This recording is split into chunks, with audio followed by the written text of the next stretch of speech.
नमस्कार दोस्तों, बहुत बहुत स्वागत है आप सभी का मेरे चैनल में जिसका नाम है व्हाट यू वांट। तो दोस्तों, वीडियो का थंबनेल देखकर आपको पता लग ही गया होगा कि आज की वीडियो का टॉपिक वो है ईएसआई और ईपीएफ का कितना पैसा हर महीने की सैलरी से जो डिडक्ट होता है उसकी कैलकुलेशन आप खुद से कैसे कर सकते हैं। आज के इस वीडियो में हम उसी के बारे में प्रॉपर तरीके से बात करेंगे। अगर आपको नहीं पता कि आपकी जो ईपीएफ और ईएसआई का जो पैसा कटता है वो किस हिसाब से कटता है, कैसी कैलकुलेशन के अकॉर्डिंग वो आपका पैसा जो आपकी सैलरी से डेबिट किया जाता है, तो आप इस वीडियो को देखने के बाद बड़ी ही आसानी से अपनी जो सैलरी के हिसाब से और जितने दिन आपने काम किया उसके हिसाब से कैलकुलेशन करके आप खुद ब खुद पता लगा सकते हैं कि कितना पैसा ईएसआई और ईपीएफ का आपका इस महीने की सैलरी में डेबिट होने वाला है। तो चलिए दोस्तों, वीडियो को शुरू करते हैं। तो वीडियो को शुरू करने से पहले आपसे रिक्वेस्ट है कि अगर अभी तक आप लोगों ने मेरे चैनल को सब्सक्राइब नहीं किया है तो रेड कलर का जो बटन आ रहा है इसके ऊपर क्लिक करके मेरे चैनल को सब्सक्राइब करना बिल्कुल ना भूलिए। तो चलिए दोस्तों, वीडियो को आगे लेके चलते हैं। तो दोस्तों, जैसा कि सबको पता है कि जो ईपीएफ का कंट्रीब्यूशन है वो सभी को पता है कि अगर हमारी सैलरी से जितना कटता है, मतलब बहुत सारे लोगों को इस चीज़ के बारे में पता नहीं है कि कितना कटता है।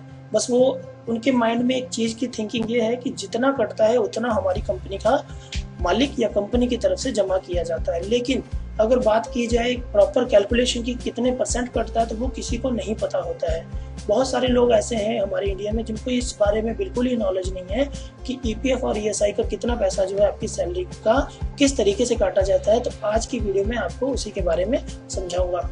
तो मान लीजिए अगर आपकी जो बेसिक सैलरी है वो 8,000, अगर किसी पर्सन को जो सैलरी है वो 8,000 महीना मिलती है और 30 दिन का महीना है, मान लीजिए सपोज कीजिए 30 दिन के महीने में आपने जो काम किया है वो 22 दिन काम किया है, तो जो आपकी एक दिन की सैलरी होगी वो होगी 267 रुपये पर डे, अगर आपने 30 के 30 दिन मतलब पूरा महीना काम किया तो। लेकिन इस कंडीशन में आपने काम किया 22 दिन, तो आपकी जो 22 दिन की सैलरी है वो बनती है 5,874 रुपये। आप इस तरीके से कैलकुलेशन करके आप अपनी एक दिन की सैलरी और पूरे महीने की सैलरी निकाल सकते हैं। अगर आपकी सैलरी 8,000 है, अगर आपकी सैलरी 10,000 है, अगर आपकी सैलरी 12,000 है, तो आप यहाँ पर अमाउंट चेंज करके इस तरीके से आप अपनी मंथली सैलरी है वो कैलकुलेट कर सकते हैं। तो चलिए अब आगे लेके चलते हैं। मेन जो बात है वो है ईपीएफ और ईएसआई कैसे डेबिट किया जाता है हमारी सैलरी से। तो मान लीजिए हमारे पास जो हमारी महीने की सैलरी की अमाउंट आ गई वो आ गई 5,874 रुपये 22 दिन की सैलरी। अब इसमें से हमारा ईपीएफ और ईएसआई भी डेबिट होना है।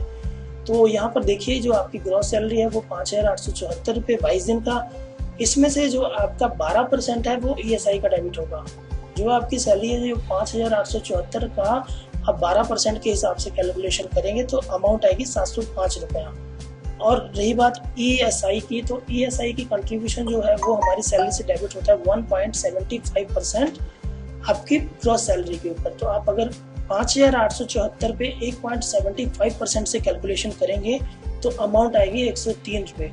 इन दोनों अमाउंट को ग्रॉस सैलरी से जब आप लेस करेंगे तो जो आपकी नेट सैलरी जो आपके अकाउंट में ट्रांसफर होगी या आपको बाय कैश दी जाएगी आपकी कंपनी की तरफ से वो होगी 5,066 रुपये, मतलब 5,066 रुपये आपको आपकी सैलरी मिलेगी ईएसआई और ईपीएफ डेबिट करने के बाद।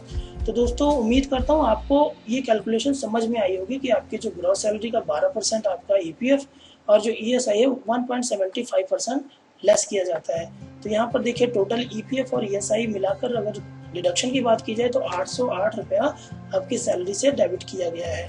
तो ये थी छोटी सी वीडियो। आई होप कि आपको ये इन्फॉर्मेशन अच्छी लगी होगी। आप इस इन्फॉर्मेशन का इस्तेमाल करके आप अपनी सैलरी निकाल सकते हैं और अपना मंथ एंड होते ही, मतलब जैसे ही आपकी महीना खत्म होता है आपकी जॉब का तनख्वाह मिलने से पहले आप कैलकुलेशन करके आप प्रॉपर तरीके से पता लगा सकते हैं कि आपको कितनी सैलरी है जो डिडक्शन करने के बाद, डेबिट होने के बाद, मतलब जो आपका ईपीएफ और ईएसआई डेबिट होने के बाद कितना पैसा आपको बाय कैश मिलने वाला है।